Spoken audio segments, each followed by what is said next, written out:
नायाब एक 10 साल की खूबसूरत और ज़हीन लड़की थी जो अपने वालिदैन की इकलौती औलाद थी। इसकी आंखें ख्वाबों से भरी हुई थीं और चेहरे पर हमेशा एक मासूम मुस्कुराहट रहती थी। नायाब को खेलना और हंसना बहुत पसंद था, लेकिन जैसे जैसे वो बड़ी होती गई, एक चीज़ ने उसकी ज़िंदगी पर हावी होना शुरू कर दिया, मोबाइल फ़ोन। नायाब के वालिदैन ने इसे शुरू में मोबाइल सिर्फ इसलिए दिया था कि वो ऑनलाइन क्लासेस ले सके और कुछ तालीमी ऐप्स इस्तेमाल कर सके, लेकिन नायाब बहुत जल्द इस मोबाइल की दुनिया में खो गई।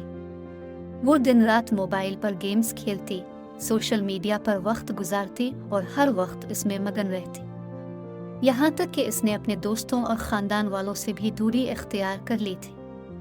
इसकी माँ अक्सर उसे समझाती, बेटी, मोबाइल का ज़्यादा इस्तेमाल तुम्हारे लिए नुकसानदेह हो सकता है, इसे कम करो और बाहर जाकर खेलो और किताबें पढ़ो। लेकिन नायाब पर किसी बात का असर न होता था। वो मोबाइल के बगैर एक पल भी नहीं रह सकती थी। वक्त गुजरता गया और नायाब की मोबाइल की लत बढ़ती चली गई। वो हर वक्त स्क्रीन के पीछे छपी रहती।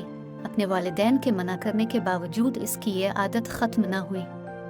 एक दिन नायाब की माँ ने इसका मोबाइल छीन लिया ताकि वो हकीकत की दुनिया में वापस आ सके, लेकिन नायाब को इसका बहुत सदमा हुआ।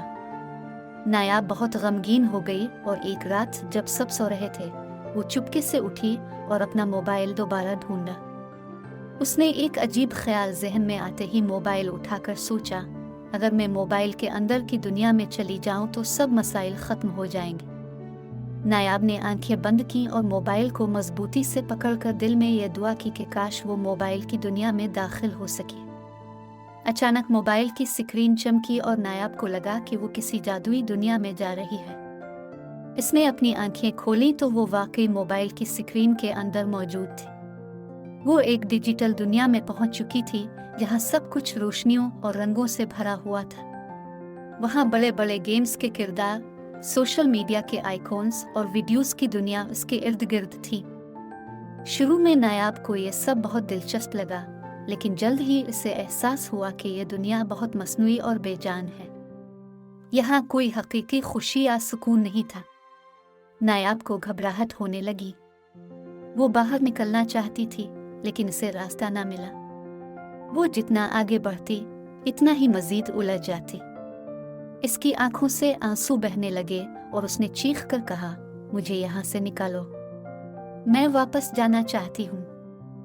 अचानक एक चमकती हुई रोशनी इसके सामने नमूदार हुई। नायाब हैरानी से देख रही थी। वो रोशनी आहिस्ता आहिस्ता एक खूबसूरत परी में बदल गई। परी के सुनहरे परों और चमकदार लिबास ने पूरे मंजर को रोशनियों से भर दिया। नायाब ने आंसू पोंछते हुए पूछा, तुम कौन हो और तुम यहाँ कैसे आई? परी ने मुस्कुराते हुए कहा, मैं तुम्हारी बचपन की दोस्त हूँ। याद है जब तुम छोटी थी तो मैं तुम्हारे ख्वाबों में आया करती थी। मैं वही परी हूँ। जब भी तुम्हें कोई मुश्किल पेश आती थी, मैं हमेशा तुम्हारे साथ होती थी। आज भी तुम्हें बचाने आई हूँ। नायाब को आहिस्ता आहिस्ता याद आने लगा कि बचपन में वो वाकई इस परी को ख्वाबों में देखती थी। वो अक्सर अपने तख़य्युलात में परी के साथ खेलती और बातें करती थी, लेकिन वक्त गुजरने के साथ वो परी भूल गई थी। नायाब ने रोते हुए कहा, मुझे यहाँ से निकालो, मैंने गलती की है। मैं मोबाइल की दुनिया में फंस गई हूँ और अब मैं वापस नहीं जा पा रही। परी ने नरमी से नायाब के सर पर हाथ फेरा और कहा, फिक्र ना करो, तुम्हें वापस ले जाने के लिए मैं यहाँ हूँ। लेकिन पहले तुम्हें एक सबक सीखना होगा। ये दुनिया हकीकी नहीं है। यहाँ तुम्हारी जिंदगी नहीं चल सकती। तुम्हें हकीकी दुनिया में जीना सीखना होगा, जहाँ तुम्हारे वालिदैन, दोस्त और हकीकी खुशियाँ तुम्हारा इंतजार कर रही हैं। नायाब ने परी की बात समझते हुए सर हिलाया।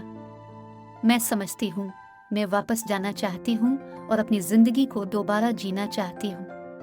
परी ने नायाब का हाथ थामा और एक जादुई अमल शुरू किया। चंद लम्हों में नायाब ने अपनी आंखें खोली तो वो दोबारा अपने कमरे में थी, अपने बिस्तर पर लेटी हुई। इसका मोबाइल इसके हाथ में था, लेकिन इस बार उसके दिल में मोबाइल की कोई कशिश बाकी ना रही। नायाब ने मोबाइल को एक तरफ रखते हुए कहा, अब मैं अपनी जिंदगी को जीना चाहती हूँ, मोबाइल की मस्नूई दुनिया से निकलकर। इस दिन के बाद नायाब ने मोबाइल को सिर्फ ज़रूरत के वक्त इस्तेमाल किया और ज़्यादा वक्त अपने वालिदैन, दोस्तों और पढ़ाई में गुजारना शुरू कर दिया। वो बाहर जाकर खेलती, किताबें पढ़ती और अपने वालिदैन के साथ वक्त गुजारती। अब नायाब की ज़िंदगी में हकीकी खुशियाँ वापस आ गई थीं। वे कभी कभार नायाब के ख्वाबों में आती और इसे याद दिलाती कि वो हमेशा उसकी मदद के लिए तैयार है, लेकिन अब नायाब को इसकी ज़रूरत नहीं थी। इसने खुद को सच्चाई और हकीकत की दुनिया में पा लिया था।